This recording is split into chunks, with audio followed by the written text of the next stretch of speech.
Tea బాగుంది కదా పవన్. మ్మ్. ఏంటో డల్గా ఉన్నా?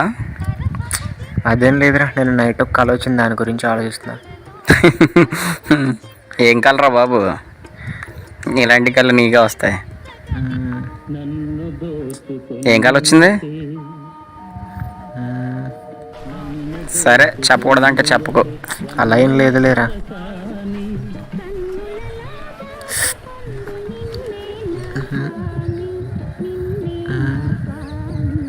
నాకే ఎందుకు ఇలాంటి కళ వచ్చింది?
అమ్మా అమ్మా,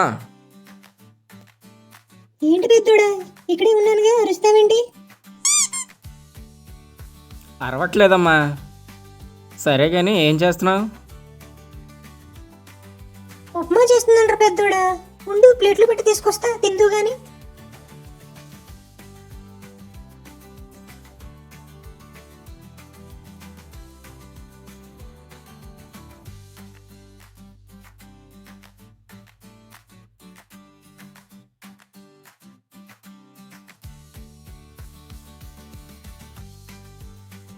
ఎప్పుడు ఉప్మానే అమ్మా? ఉప్మా కాకపోతే ఇంకేం కావాలి బాబు గారికి? రోజు ఈ ఉప్మా చేసే బదులు ఈ పెసరట్టు పూరియో చేయొచ్చు కదమ్మా. అవి సరిపోతాయా? గారెలు వాళ్ళు ఏమైనా కావాలా బాబు గారికి?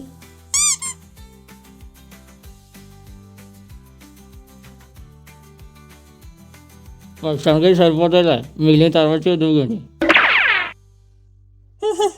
నీకు అలా ఉంది, ఒక రోజు వంటగదిలో పాడేస్తే తెలుస్తుంది నీకు. అమ్మ వంట నావల్ కాదు. సరేగానమ్మా, తమ్ముడేడి కనబడట్లేదు? వాడు ఇంకా లేవలేదురా, నైట్ అంతా ఎక్కడ తిరిగి వచ్చాడు, వెళ్ళి నువ్వే లేపు.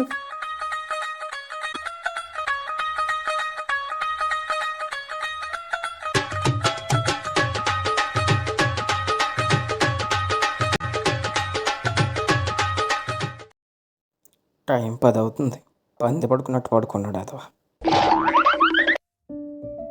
అరే తమ్ముడు, తమ్ముడు లేవరా. ఉండన్నయ్యా, ఇంత పొద్దున్నే లేపేస్తావు? ఒరే ఏంట్రా ముద్దు నిద్ర, టైం 10:30 అయింది, ఎదరేమో ఎగ్జామ్స్ ఉన్నాయి. ఎప్పుడు లేస్తావు, ఎప్పుడు చదువుతావు?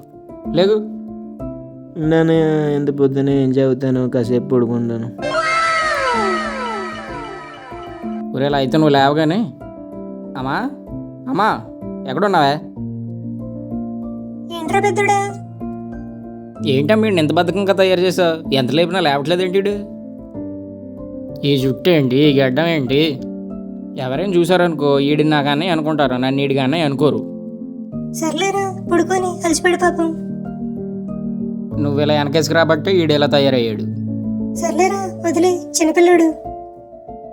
నువ్వు ఇలా గారం పెట్టబట్టే చదువు సంజయ్ మానేసి క్రికెట్ అనుకుని తిరుగుతున్నాడు. నువ్వెన్నైనా చెప్పరా, నా కొడుకేం పాడైపోలేదు. వాడేమైనా జేబులు కత్తిరించాడా, దొంగతనం చేశాడా? నువ్వు ఇలాగే చెప్తూ ఉండమ్మా, రేపు వాడు లైఫ్లో సెటిల్ అవ్వకపోతే ఇరుగు పొరుగు వాళ్ళు అడిగే ప్రశ్నలకు సమాధానం చెప్పలేక అలాగే జేబులు కత్తిరించే వాళ్ళ తప్పించుకుంటూ తిరుగుతూ ఉండాలి. సర్లే పెద్ద, ఉప్మా ప్లేట్ అక్కడ వదిలేసి వచ్చో, వెళ్ళి తిను, చల్లారిపోద్ది.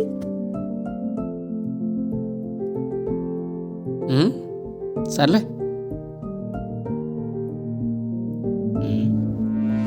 అయిపోయారా? ఇద్దరు ఒకటే.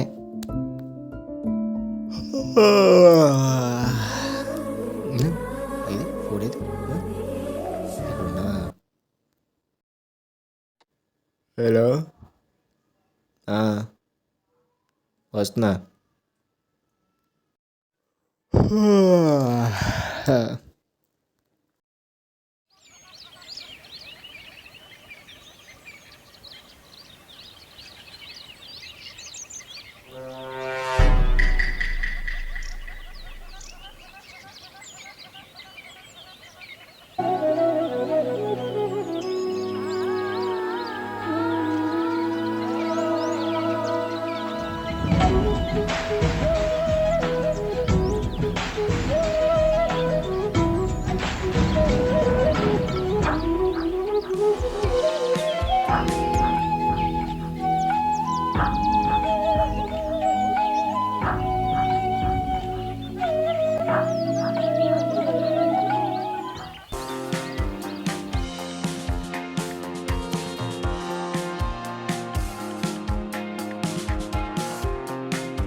హైరా హైరా, ఎక్కడో చూసినట్టుంది. ఏడు సర్లే.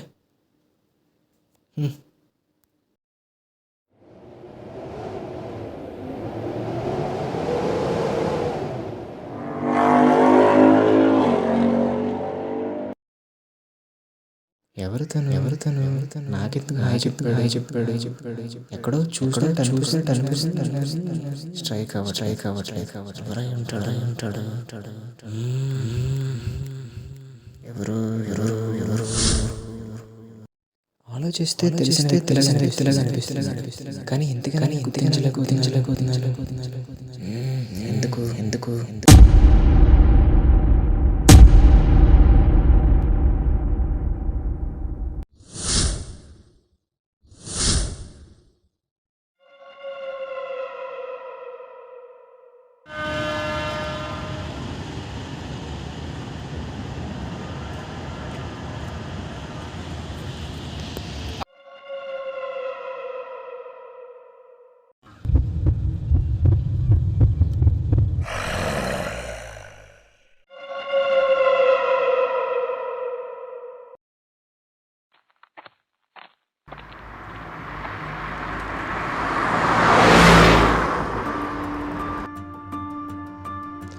విద్య లేనివాడు వింత పశువు అనడంలో ఎంతవరకు నిజం ఉందో నాకు తెలియదు, కానీ విద్య మీద ఆసక్తి లేని మన హీరో విద్యను అభ్యసించి ఒక మంచి ఉద్యోగం సాధించడానికి కారణం ఒక ఆత్మ. జీవితంలో చదువుకు తగ్గ ఉద్యోగం సాధించాలనుకున్న ఒక అబ్బాయి అకస్మాత్తుగా చనిపోవడం వలన తన కోరిక తీరక ఆత్మగా మారి తన కోరికను ఎవరి ద్వారా తీర్చుకోవాలి అని చూసే సమయంలో మన హీరో కనిపిస్తాడు.